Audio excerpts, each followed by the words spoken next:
तृतीय भाग आध्यात्मिक और राधा मानसिकता। मानसाध्यात्मिक स्तर पर भाव प्रवणता।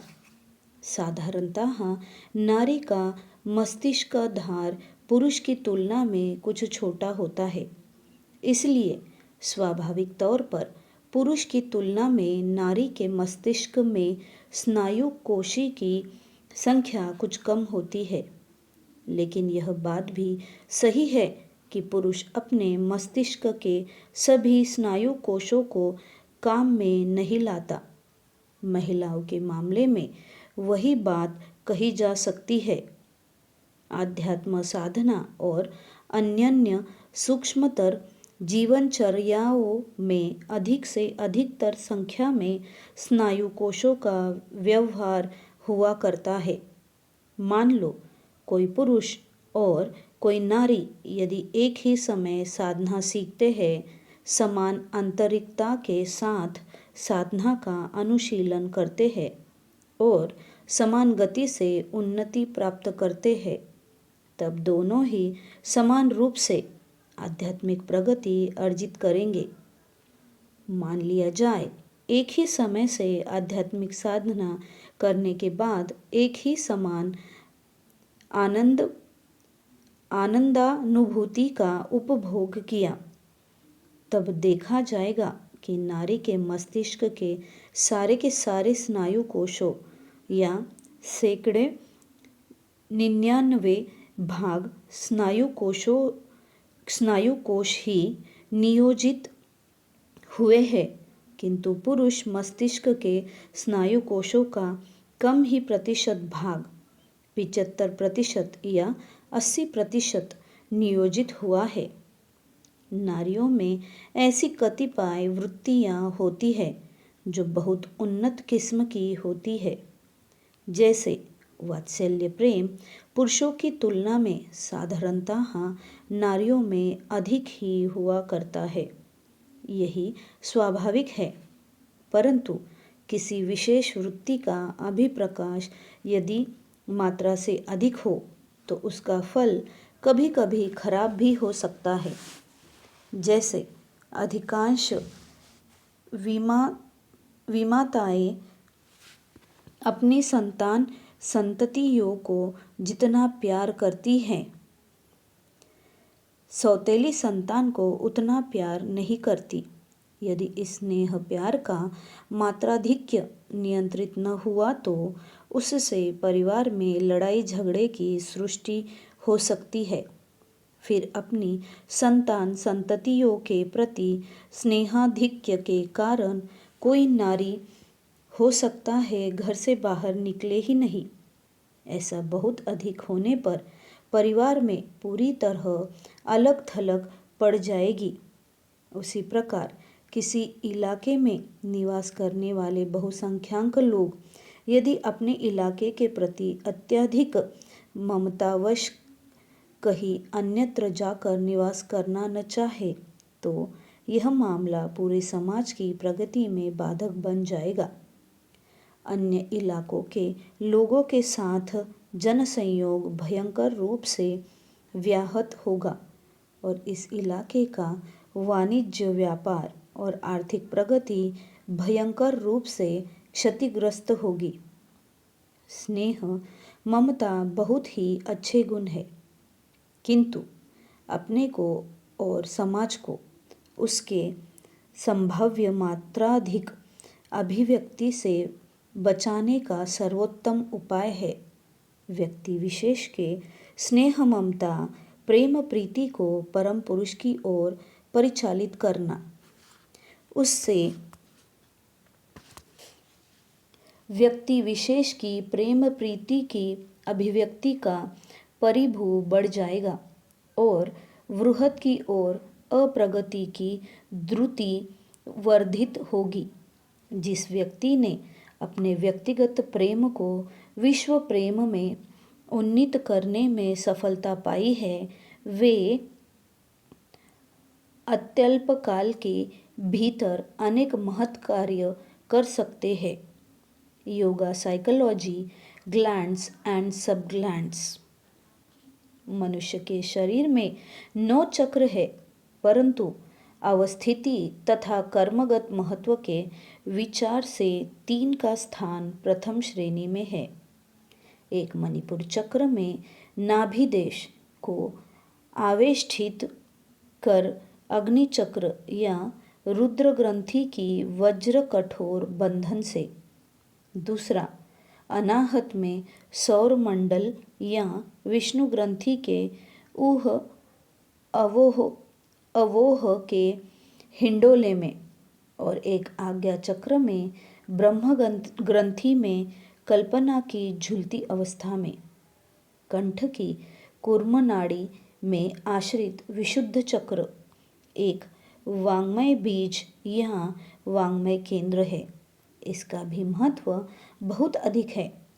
बुद्धि की दीप्ति में सहायक होने के कारण इसे बृहस्पति चक्र भी कहा जाता है। इसी के निकट है थायराइड और पैराथायराइड ग्रंथियाँ, बृहस्पति ग्रंथि और बृहस्पति उपग्रंथि।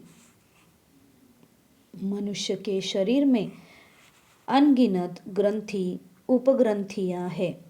उनकी कार्यधाराएं अलग अलग हैं। लिम्फ या शुक्र धातु को वे विभिन्न रूपों में यांत्रिकता में लाकर विविध प्रकार के ग्रंथि रस तैयार करती है।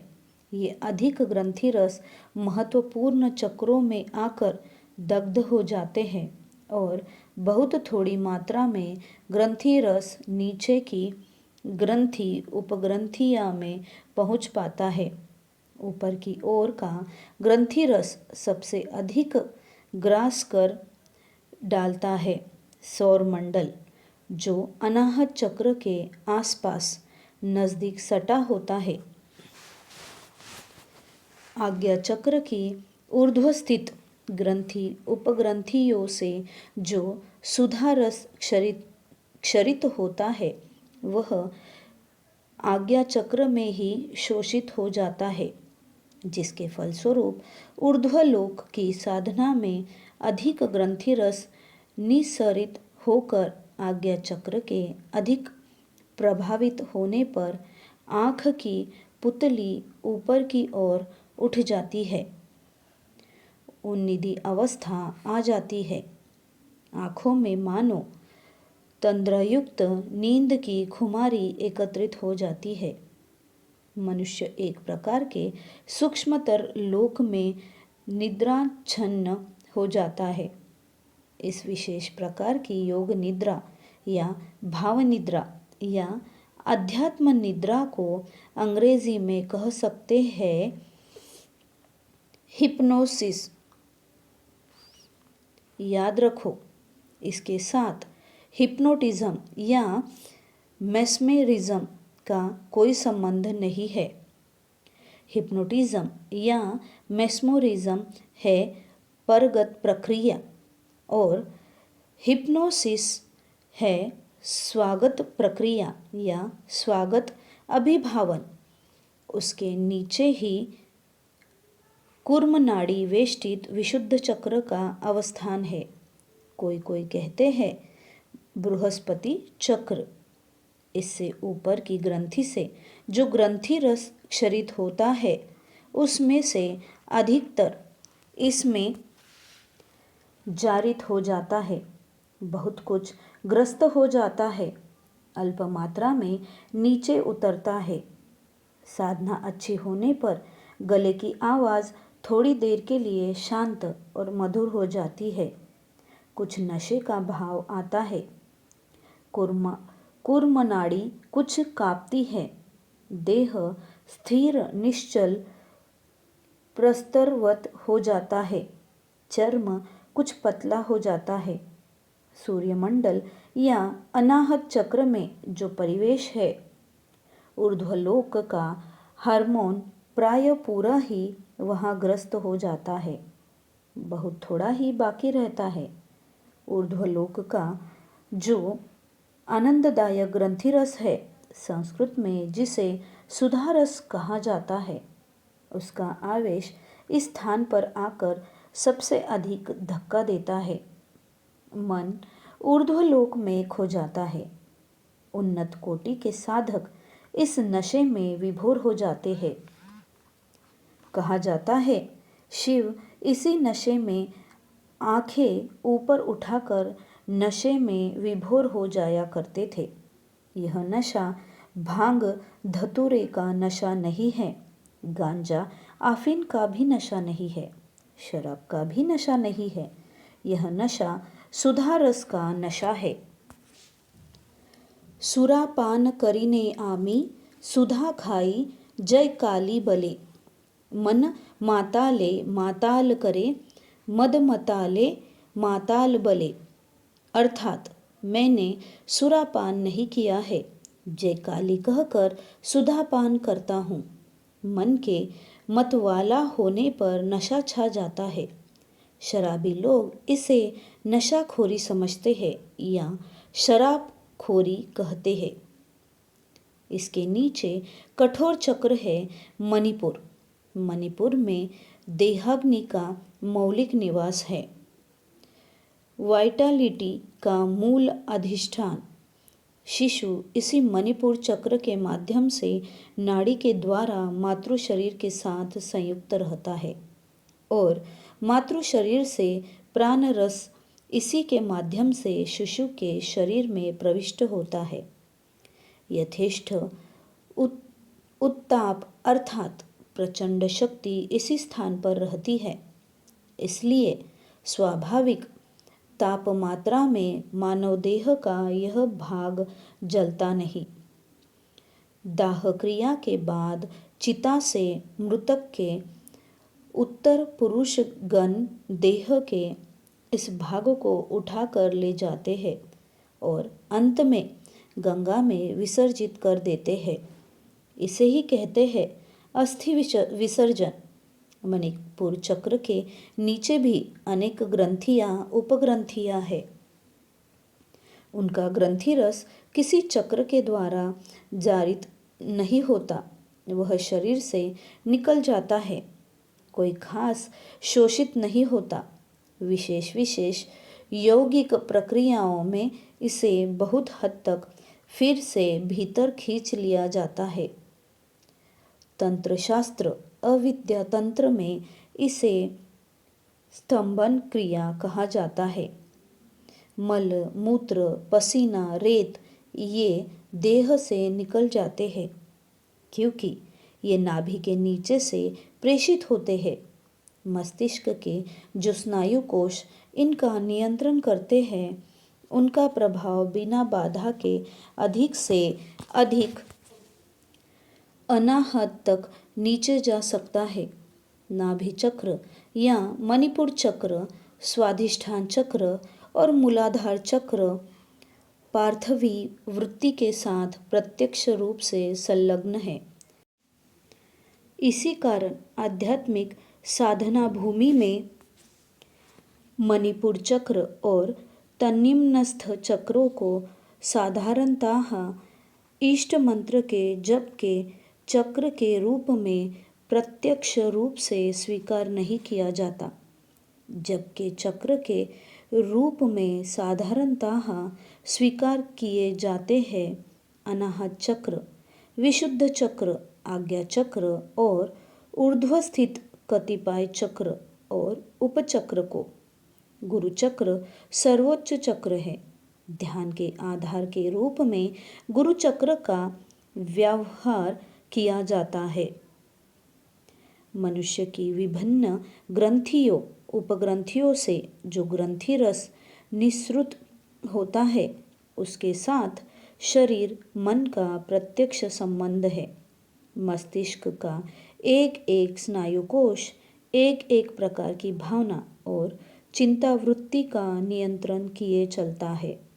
उसके साथ निम्नस्थ विभिन्न ग्रंथियां उपग्रंथियां अंगांगी संबंध बनाए रखकर चलती है। उनके ग्रंथि रस का क्षरण भावधारा के ऊपर निर्भर करता है। फिर जागतिक मानसिक पथ से होकर चलते रहने पर अनेक जागतिक क्रियाश्रयी वृत्तियां मन को प्रभावित कर देती है। इस अवस्था में एक और जिस प्रकार विचार की शुचिता का प्रयोजन है, दूसरी ओर उसी प्रकार सत्संग का भी प्रयोजन है। एक ही व्यक्ति जिस प्रकार सत्संग से उन्नत होता है, उसी प्रकार समाज के खराब परिवेश में पड़ जाने पर अवनत होता है। यह परीक्षित सत्य है। इसी कारण मनुष्य जीवन में जितना प्रयोजन सत्संग का है, उतना ही अप्रयोजन असत्संग का है। इसलिए सत्संग की खोज करनी चाहिए, असत्संग का परिहार करना चाहिए। सत्संगेन भवेन्मुक्तिर् सत्संगेषु बंधनम् असत्संग मुद्रनाम सा मुद्रा परिकीर्तिता। ग्रंथियाँ उपग्रंथियाँ मस्तिष्क के द्वारा नियंत्रित है। यहाँ तक कि जो ग्रंथियाँ उपग्रंथियाँ स्वयंक्रिय है, उनकी भी इस स्वयंक्रियता के पीछे जो वृत्ति है, वह वृत्ति भी स्नायु कोश के द्वारा नियंत्रित है। इस मस्तिष्क में अजस्त्र कोश है, अनगिनत। कहा जाता है मस्तिष्क में 1000 कोश है, वास्तव में अनेक है। हम लोग जिस प्रकार संख्याओं की गिनती किए बिना ही कहते हैं हजारों हजार, उसी प्रकार कहते हैं सहस्त्रार। पुरुष की तुलना में नारी देह में कोशों की संख्या कुछ कम होती है। फिर भाव प्रवणता मूलक विचार से किसी पुरुष की तुलना में नारी देह में स्नायु कोशों की संख्या कुछ अधिक है। इसलिए जिन मामलों में बुद्धि विद्या यौक्तिकता की भूमिका मुख्य है, वहाँ पुरुष शीघ्र आगे बढ़ जाता है, और जहाँ भाव प्रवणता ही जय का वरमाला लाती है, वहाँ नारी बहुत अधिक द्रुतता से आगे बढ़ जाती है। इसलिए ईश्वरीय विधान में पुरुष की अनुपपत्ति नारी की भाव प्रवणता में संतुलित हो जाती है। नारी की अनुपपत्ति पुरुष की दृढ़ चित्तता और वृत्ति व्यंजना में संतुलित हो जाती है। उसी कारण शिक्षा क्षेत्र में पुरुष और नारी दोनों को समान अवसर देना होगा, अन्यथा समाज पंगु हो जाएगा, समाज की सर्वांगीण उन्नति नहीं होगी। मस्तिष्क के ये जो अनगिनत स्नायु कोश है, इनमें से प्रत्येक के एक एक प्राण केंद्र या नियंता बिंदु है, और मस्तिष्क के उतने प्राण केंद्रों या नियंता बिंदुओं के ऊपर है एक एक नियंता बिंदु, जो उतने प्राण केंद्रों को नियंत्रित करते हैं। यह बिंदु कुशाग्र स्थिति किस्म का है। यह गुरु चक्र है। इससे व्यक्ति हजारों हजार प्रकार की प्रेरणाएं प्राप्त करता है। प्रेरणाएं भी लगभग हजारों हजार प्रकार की प्राप्त करता है। मनुष्य का मनुष्यत्व, जीव का जीवत्व, सब कुछ इसी बिंदु के ऊपर निर्भर करता है। इसी में स्थित है गुरु, परम गुरु, परापर गुरु, परमेष्टि गुरु। ध्यान धारण के लिए यही सर्वोच्च बिंदु है, जिसे सहस्त्रार चक्र कहते हैं। वह एक भावात्मक बिंदु है। उसका स्नायु कोशगत वास्तविक अस्तित्व नहीं है, किंतु गुरु चक्र वैसा नहीं है। इसीलिए मनुष्य को गुरु चक्र का आश्रय लेना ही होगा, शरणागत होना ही होगा। नान्यः पंथा विद्यते नाय।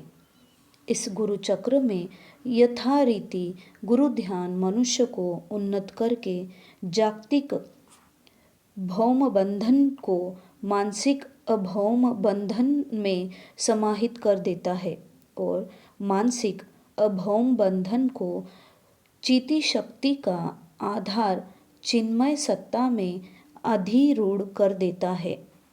शब्द चयनी का 25वां पर्व गुरु सकाश।